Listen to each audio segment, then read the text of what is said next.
So, first of all, thank you very much for coming. It's great to have you here. We're here at Target Summit 2016 in Moscow. And I'm joined by Taschik, the CEO of Dubsmash. So, you did such a great presentation today, and you said so many cool things about Dubsmash. But right now for the interview, can you just tell a bit about the company, what it is, so people can understand when they're watching it? Yeah, Dubsmash is a mobile video communication platform. We are based in Berlin. We are now almost 2 years old and are already 40 people.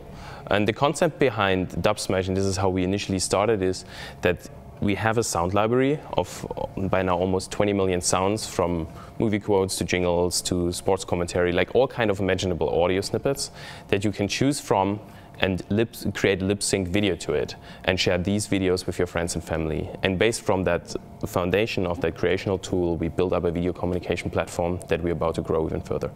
Awesome. That was actually my next question, how did you come up with it? But how did you, get the team together? Because were you guys friends in advance, and you thought about the idea and decided to build it, or how did it work? No, actually not. We met, at least the founding team met at one of these tech meetups in Berlin. We got together, we were chatting about what we're up to. I myself knew that I want to found a company at one point in time, and the other two as well. So we decided to start working on some projects together, which eventually ended up in a company that we founded. And yeah, the rest of the team, that's a different story, of course. I myself studied at the Hasso-Plattner Institute in Potsdam, which is just outside of Berlin. It's a great school for software engineers. And I got quite some good people from there, so basically from my network. But since Dubsmash is like a global product with more than 100 million users so far, we have applications coming in from all over the world. And within our team, we now have more than 16 nationalities, which is like pretty damn cool. Wow, that's really crazy. That's great. And just one question about raising money, because obviously you guys raised money, to expand and to hire more people. Did that take you long? I mean, was that a painful process, and how do you feel about that? Well, I wasn't too much involved into the whole Series A fundraising process, but we closed the Series A with Index Ventures in late summer last year. We got about 5.5 billion. Let me start it again. We got about $5.5 million. The fundraising itself, of course, doing that in Berlin is for sure more difficult, or at least different than if you would do that in the Valley, especially for companies that are in the business as we are. So B2C is typically not the Berlin thing. It's really about e-commerce, fintech, a little bit of ad tech. But since we had that massive growth, and of course everyone in the world recognized that, a lot of the funds contacted us and reached out and asked, hey, how are you guys doing, want to talk? And that helped us quite a lot, talking to the right funds at that time. Great. And I mean, talking about going out there and showing your app to the world, I know that you guys didn't really buy any advertisement, to promote it. So you kind of went viral really, really fast. And what was that aspect, that gave you that virality? And how would you recommend, for app developers with their products to go to certain markets? Yeah. Well, I think in our case it's kind of special because we invented a completely new format of video that suddenly took away the intimidation of the camera, because people just didn't like the sound of their own voice, or they didn't know what to say.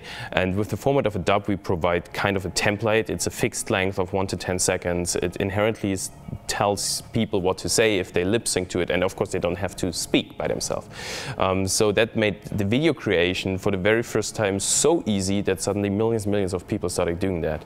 And if you create a video, you don't do that for yourself, you want to send it to someone, you send a message with it, right? And so people were sending it out to their friends and family, and that basically generated that viral loop that we needed to drive traffic back to our app, because with every video that we shared externally, we were rendering the dubsmash.com URL into the video and added a little text snippet with a link in it so people could click on that and ended up in the App Store if they didn't have the app installed, or if they had it, we were redirecting them directly back into the app. So we had a couple of viral loops in it, hacks around to get the traffic back to our systems. Yeah, great. And how would you say?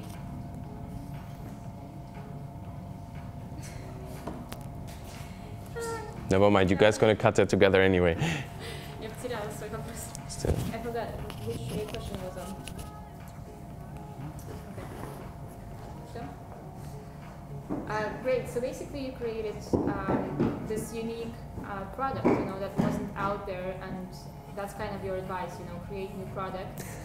Be unique. Don't copy something. Yeah. Be unique. And how many users do you guys have right now, and what is your biggest market? Yeah, so until today, and I mean I haven't checked the number today, but we have more than 100 million registered users on our platform.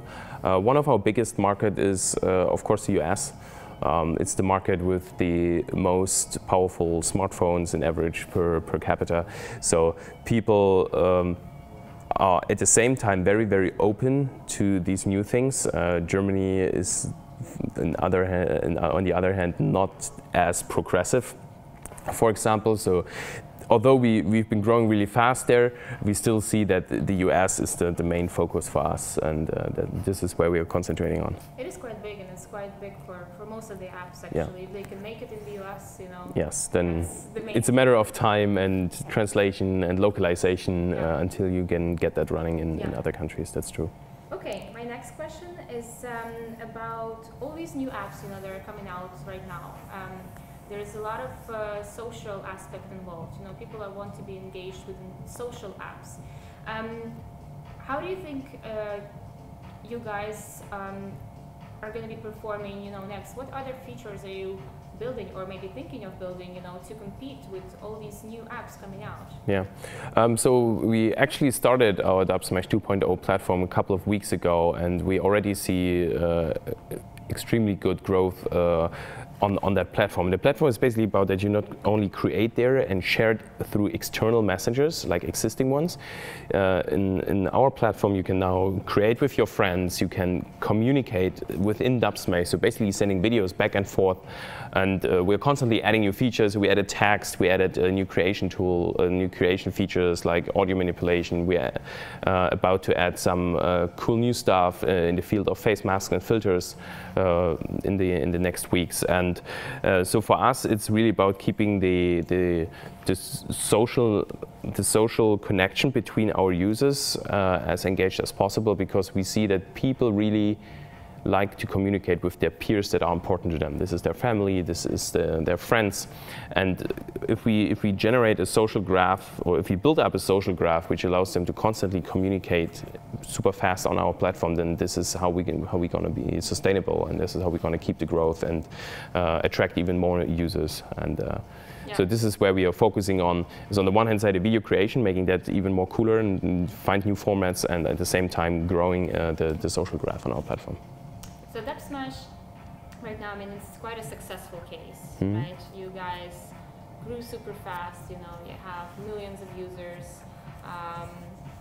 you have great investors, everything is working out. But, when you were building the app, do you have some fails? Can you share some fails with us? Of course, every startup has a lot of fails to share. So for us, one of the biggest learning back then was actually the app before Dubsmash, because what we did there is we had an idea and we built it for 9 months before launching it to the App Store. And then we launched it there and nothing happened. And we were like super disappointed. We were asking why? We have invested so much time in it. And the quintessence of that is actually don't build something for months, build it for a few days, maybe 2-3 weeks and then ship it. So ship it as early as possible to your customers, to your users, in order to get early feedback on, to see flaws, to see glitches, to reiterate on what you've been doing. Because the faster you have that iteration cycle, the more likely it is that you will be successful, because you can react and adapt and make your app better by trying it out and getting that feedback. If you build something on a very long run on your own, it's not going to be successful. And that was probably the biggest learning we had. Yeah, cool. And since you're here in Moscow, yeah, how do you feel? Do you like it here? How is the conference overall? Yeah, so for me being here in Moscow after 8-9 years for the first time again, I'm really happy. It's nice outside. The city is busy as always, and I'm really looking forward to spend a couple of hours in the city in the upcoming days, discover more from what I missed last time, and I'm really excited to meet like all the great people here at the conference at Target Summit, to talk to developers, people in the app industry, get their opinion about mobile and video. This is our thing, and of course getting that feedback in the end also influences our product. So I'm really excited to be here. Awesome. Well, we're very glad to have you here, and thank you very much for joining us. Thank you. You're welcome.